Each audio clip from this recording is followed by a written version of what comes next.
Selamat malam ibu-ibu yang terkasih di dalam Tuhan Yesus Kristus. Saya sangat senang pada malam hari ini kita bisa berjumpa lagi di dalam persekutuan WBI. Saya berharap ibu-ibu di rumah ada di dalam keadaan yang baik, sehat, dan kita sama-sama akan belajar kebenaran firman Tuhan pada malam hari ini.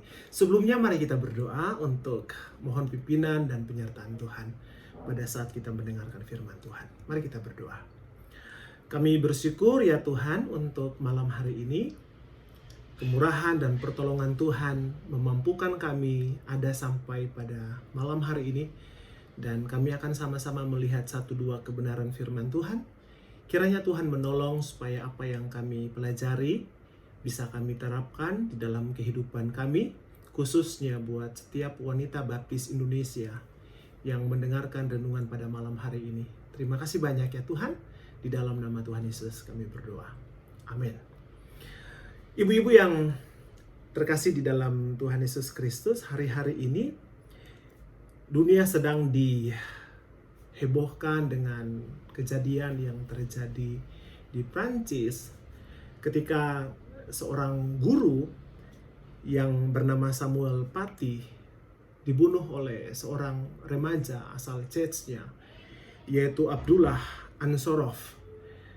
Kejadian ini bermula ketika di dalam sebuah kelas tentang kebebasan berekspresi. Nah, seorang guru ini, Samuel Paty ini, menunjukkan karikatur seorang tokoh agama, sehingga ini menimbulkan kemarahan yang luar biasa. Sehingga anak remaja ini menceritakan kepada bapaknya, pada ayahnya, dan ayah ini tidak sabar dan begitu marah, dan akhirnya membuat anak ini pun tersulut, sehingga singkat cerita Kak Samuel Paty akhirnya dia meninggal. Harga yang mahal dari sebuah perjalanan kehidupannya.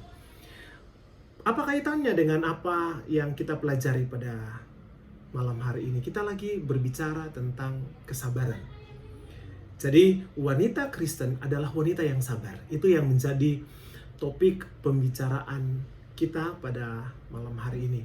Oleh sebab itu, mari kita akan melihat sama-sama ide gagasan yang disampaikan oleh Yakobus kepada kita malam hari ini tentang kesabaran, sehingga kita dapat memetik kebenaran-kebenaran penting dan kita dapat melakukannya, baik di dalam rumah tangga masing-masing, di dalam pelayanan, dan di dalam pekerjaan. Berbicara tentang kesabaran, kesabaran adalah sifat yang paling dipuji di dalam kitab Amsal. Kalau ibu-ibu membaca kitab Amsal, dapat dijelaskan dengan luar biasa di sana bahwa kesabaran itu sesuatu yang berharga sekali di dalam praktik hidup manusia ketika menghadapi kemarahan, ketika menghadapi perselisihan.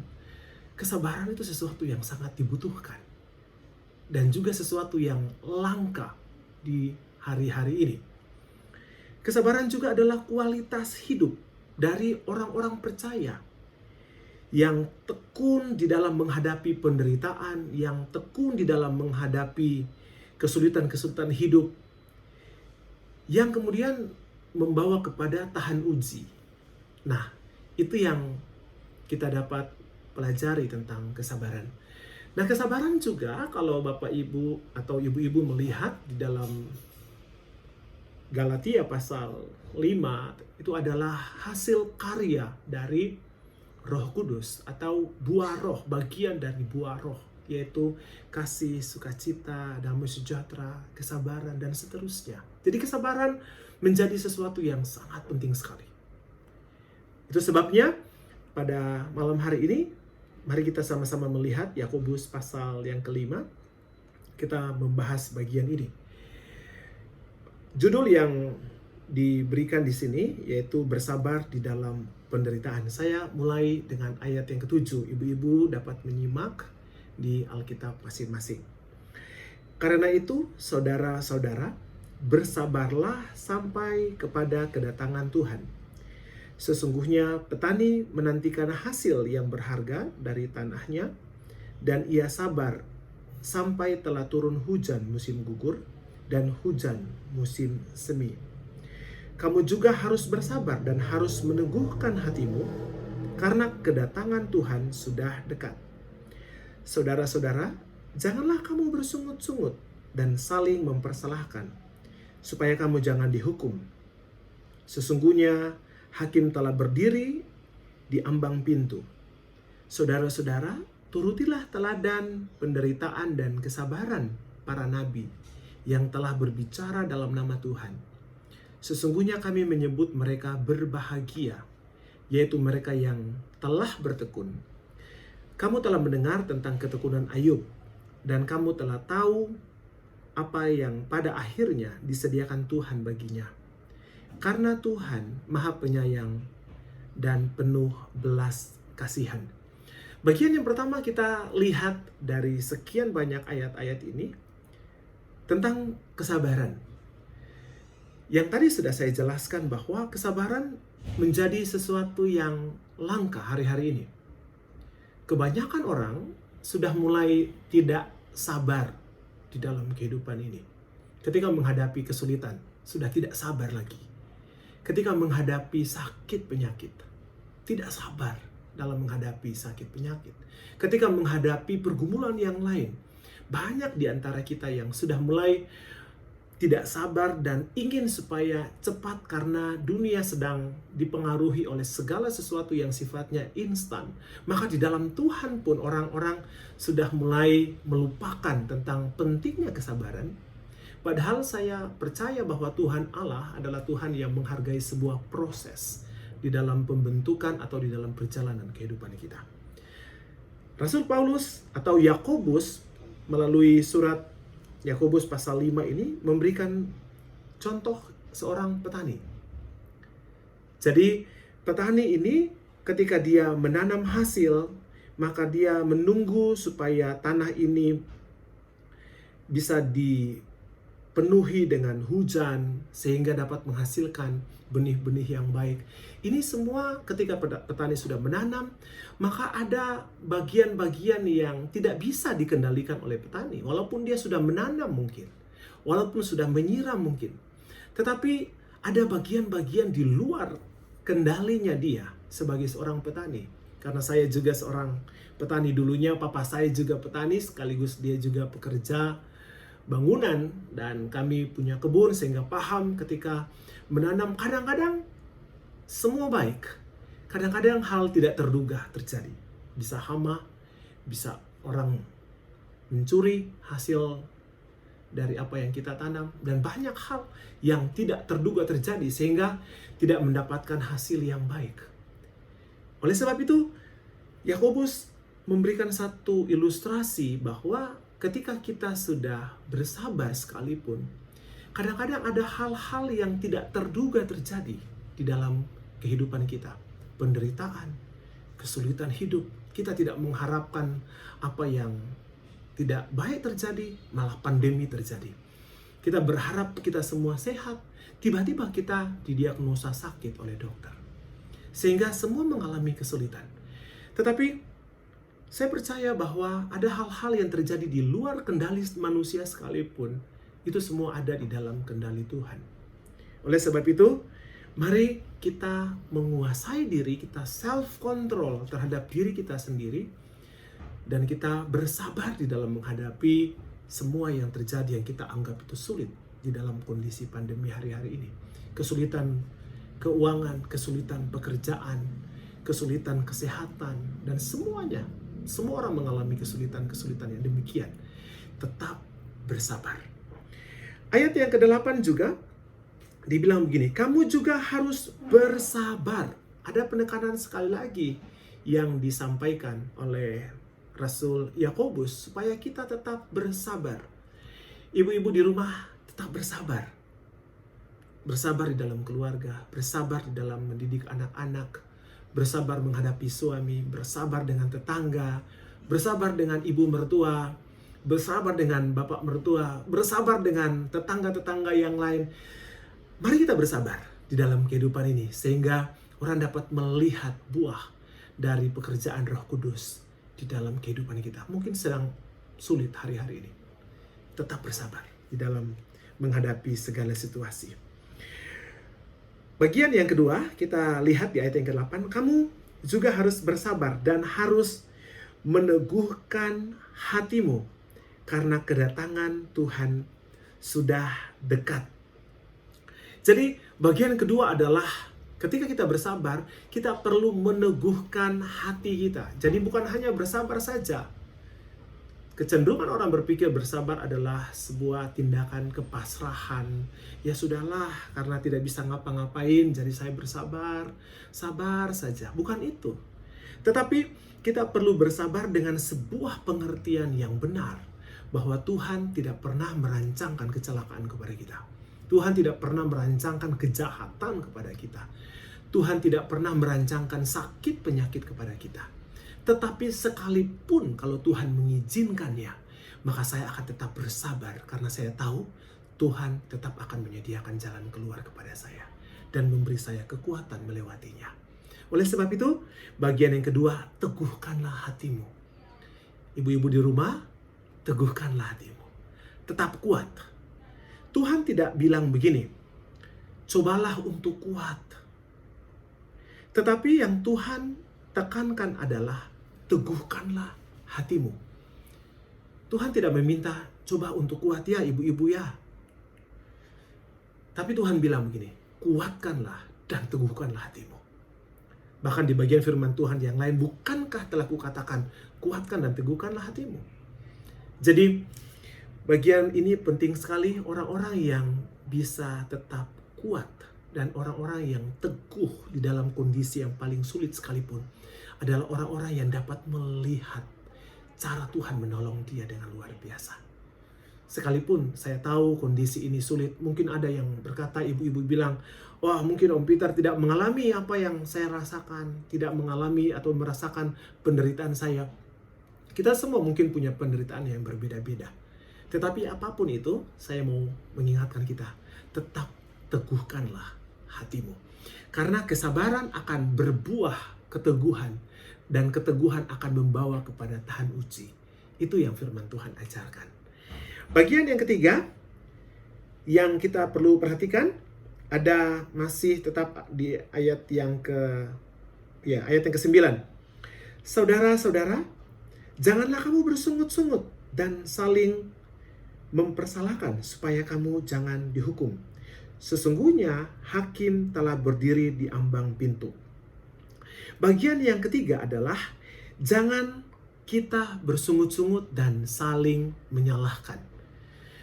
Saya kesaksian sedikit, saya menjumpai seorang bapak di dalam pembagian sembako kemarin dan dia sempat bersaksi sedikit buat saya bahwa Pak Peter, kondisi yang saya alami ini sudah sangat sulit sampai saya mengeluh Tuhan, saya sudah berdoa, saya sudah melakukan tugas tanggung jawab saya, kok kenapa saya masih menderita? Tapi puji Tuhan karena setelah dia mengeluh, dia menyampaikan keluh kesahnya kepada Tuhan, pada akhirnya dia minta ampun, Tuhan ampuni saya salah karena saya mengeluh dengan semua yang terjadi. Firman Tuhan mengajarkan kita supaya kita tidak bersungut-sungut dan saling menyalahkan. Manusia pada umumnya di hari-hari yang kita lalui hari ini, banyak yang mengalami sungut-sungut. Banyak yang mengalami putus asa. Banyak yang menyalahkan orang lain. Hari ini ada kabar baik untuk kita, ibu-ibu dan juga saya, bahwa yuk jangan kita bersungut-sungut. Tapi kita mau melihat Tuhan tetap bisa menolong kita sampai hari ini. Kalau Bapak Ibu atau ibu-ibu semua bersama suami, anak-anak masih sehat, itu karena kemurahan Tuhan.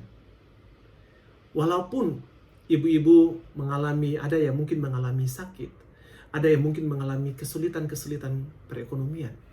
Toh saya percaya di dalam waktu Tuhan semua akan berakhir dan Tuhan akan menolong kita semua. Oleh sebab itu, jangan bersungut-sungut. Karena buah dari dosa yang pertama adalah manusia biasanya saling menyalahkan satu dengan yang lain. Contoh yang paling sederhana, Adam. Ketika jatuh dalam dosa, Adam menyalahkan siapa? Hawa. Hawa yang disalahkan oleh Adam. Ini gara-gara wanita yang Tuhan tempatkan. Maka dia membuat saya makan dan akhirnya saya berdosa. Hari-hari ini hidup sudah susah. Kita jangan suka menyalahkan orang lain. Kita jangan bersungut-sungut. Tambah susah hidup kita. Hidup sudah sulit. Jangan lagi kita menyalahkan tetangga, menyalahkan orang di sekeliling kita, menyalahkan suami, gara-gara kamu sih, menyalahkan anak-anak, menyalahkan orang lain. Ujung-ujungnya apa? Kita akan menyalahkan Tuhan. Kenapa Tuhan izinkan semua ini terjadi? Seolah-olah Tuhan yang bertanggung jawab di balik semua yang terjadi, kesulitan yang kita alami. Padahal mungkin kesulitan yang kita alami karena kesalahan, karena keputusan-keputusan salah yang kita buat di masa lampau, sehingga kita menghadapi kesulitan-kesulitan dan kita menyalahkan Tuhan terhadap semua yang terjadi dalam hidup kita. Oleh sebab itu, mari kita berhenti untuk saling menyalahkan satu dengan yang lain, tetapi mari kita memperhatikan beberapa ayat firman Tuhan. Apa yang harus kita lakukan kalau begitu di dalam kehidupan ini? Saya menutup dengan beberapa ayat. Mazmur 37 ayat yang ke-7. Dia bilang begini. Berdiam dirilah di hadapan Tuhan dan nantikanlah Dia. Janganlah marah karena orang yang berhasil dalam hidupnya, karena orang yang melakukan tipu daya. Jadi Tuhan sedang mengajarkan ibu-ibu dan juga saya di dalam kondisi yang sulit hari-hari ini adalah berdiam dirilah di hadapan Tuhan dan nantikanlah Dia. Saya percaya ketika ibu-ibu berdiam bukan berarti tinggal di kamar, tidak keluar, beraktivitas apapun. Bukan.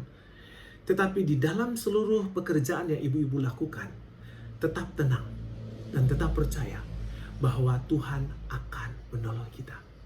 Sebab kalau ibu-ibu tidak bisa tenang, maka ibu-ibu tidak bisa berdoa. Kalau panik, tidak tenang, tidak bisa berdoa, dan tidak bisa mengucap syukur. Tetapi kalau ibu-ibu tenang, ibu-ibu dapat bisa melihat cara Tuhan menolong di dalam kondisi yang sulit, dan tetap bisa mengucap syukur. Saya melanjutkan di dalam Yesaya pasal yang ke-30 ayat yang ke-15. Yesaya 30 ayat 15, dia bilang begini. Sebab beginilah firman Tuhan Allah yang Maha Kudus Allah Israel. Dengan bertobat dan tinggal diam, kamu akan diselamatkan. Dalam tinggal tenang dan percaya terletak kekuatanmu. Jadi kekuatan ibu-ibu dan saya adalah tinggal tenang dan percaya kepada Tuhan. Mungkin kita nggak bisa melihat secara langsung. Ketika kita berdoa, langsung tiba-tiba sembuh, langsung tiba-tiba kita nggak menghadapi lagi kesulitan. Mungkin bukan seperti itu. Tetapi ketika kita berdoa, Tuhan memberikan damai sejahtera, memberikan kekuatan, sehingga kita bisa melewati setiap rintangan-rintangan, setiap kesulitan hidup di dalam perjalanan hidup kita masing-masing. Dan ayat yang terakhir, kita maju lagi di dalam Ratapan pasal yang ketiga, ayat yang ke-26. Ratapan 3 ayat 26. Adalah baik menanti dengan diam pertolongan Tuhan. Jadi kalau di Yesaya dia bilang di dalam tinggal diam dan percaya terletak kekuatanmu. Kalau di Ratapan Yeremia menuliskan kepada kita adalah baik menanti dengan diam pertolongan Tuhan. So, jangan kita komplain, jangan kita menyalahkan orang lain, jangan kita menyalahkan situasi dan kondisi yang ada, kesulitan-kesulitan yang ada, Tuhan izinkan untuk kita tetap kuat dan teguh di dalam iman dan pengharapan kita kepada Tuhan. Ini yang menjadi renungan singkat pada malam hari ini. Saya terus berdoa, semoga ibu-ibu di rumah diberikan kekuatan oleh Tuhan. Setiap kita punya kesulitan sendiri-sendiri. Setiap kita punya pergumulan sendiri-sendiri. Kabar baiknya, firman Tuhan mengajarkan kepada kita malam hari ini. Tetaplah bersabar. Teguhkanlah hatimu.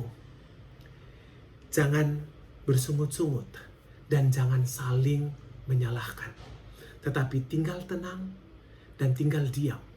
Karena di dalam diam dan percaya, di sanalah terletak kekuatanmu. Dan ketika kita menanti Tuhan dengan tenang, Tuhan akan memberikan kekuatan kepada ibu-ibu dan juga kepada saya. Sehingga kesulitan yang kita alami boleh kita lewati di dalam pertolongan Tuhan. Mungkin Tuhan tidak mengangkat penderitaan kita. Mungkin Tuhan tidak mengangkat sakit penyakit kita. Mungkin Tuhan tidak mengangkat kesulitan kita. Tetapi Tuhan memberikan bahu yang kuat kepada ibu-ibu dan saya. Untuk sekalipun saya sakit, saya tetap bersyukur kepada Tuhan. Karena Tuhan masih tolong saya sampai hari ini. Sekalipun saya sulit, saya mau tetap mengucap syukur. Karena saya masih bisa sehat, masih bisa makan, masih bisa melihat keluarga saya. Dan biarlah ini yang menjadi kekuatan kepada kita semua. Tuhan memberkati kita. Mari kita berdoa. Bapa di surga, terima kasih untuk renungan firman Tuhan yang sederhana. Pada malam hari ini, hamba berdoa untuk setiap ibu-ibu yang mendengarkan renungan firman Tuhan pada malam hari ini. Kiranya Tuhan memberikan mereka kekuatan, sehingga mereka tetap bersabar di dalam kondisi-kondisi yang sulit. Bersabar di dalam keluarga mereka, bersabar di dalam memenuhi kebutuhan hidup hari-hari mereka, bersabar di dalam menghadapi tantangan-tantangan. Mungkin ada di antara mereka yang sakit. Biarlah Tuhan memberikan mereka kekuatan, kemampuan untuk mereka tetap bersabar. Dan juga hamba berdoa, kiranya Tuhan meneguhkan hati mereka, supaya mereka tetap kuat. Tidak menyalahkan orang lain, tidak bersungut-sungut dengan kondisi yang ada, tetapi tetap mengucap syukur. Karena Tuhan terus memberikan mereka kemampuan sampai pada malam hari ini. Dan firman Tuhan sudah mengajarkan kepada kami, bahwa ketika kami duduk dengan tenang di dalam hadirat Tuhan, dan kami percaya di sanalah terletak kekuatan kami. Karena adalah baik untuk menanti dengan diam pertolongan Tuhan. Tuhan, kami tidak berharap kepada siapapun manusia. Siapapun itu, pasti suatu saat akan mengecewakan kami. Tetapi kami mau berharap kepada Tuhan yang tidak pernah mengecewakan dan tidak pernah meninggalkan kami, sekalipun di dalam penderitaan dan kesulitan hidup. Terima kasih banyak Bapak. Hamba berdoa buat setiap ibu-ibu yang mendengar renungan pada malam hari ini. Kiranya Tuhan memberikan kekuatan, keteguhan di hati mereka, sehingga mereka tetap tekun dan pada akhirnya mereka tahan uji di dalam kehidupan ini. Terima kasih banyak ya Bapak. Di dalam nama Tuhan Yesus, hamba berdoa dan mengucap syukur. Amin.